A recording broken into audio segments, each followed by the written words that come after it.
জানাজার নামাজ যদি 2টা থেকে 2টা 30 হয়, তুমি 2টা 30 পর্যন্ত দাঁড়িয়ে থাকো।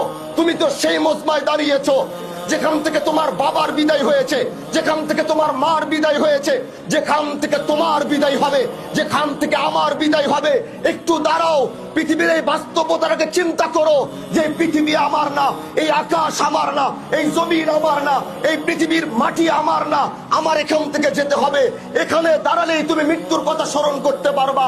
5টা মিনিট বেশি দাঁড়াও, পৃথিবী থেকে চলে যাওয়ার বাস্তবতা বুকের ভিতরে ধারণ করে তারপরে বাড়িতে যাও। আল্লাহ জানো আজ আমার চাচা যেখানে চলে গেছেন, আমি তার জন্য দোয়া করি। আজ তার সন্তানরা দাঁড়িয়ে রয়েছে। আমি শরীয়তুল্লাহর বংশ বলে নয়, এখানে সবচেয়ে বড় আলেমও যদি দোয়া করে, আরেকদিকে তার সন্তান যদি হাত উঠিয়ে বলে, এ আহকামুল হাকিমিন আল্লাহ, তুমি আমার বাবাকে মাফ করো, আমরা সবাই মিলে দোয়া করব। তার সন্তান একা দোয়া করবে।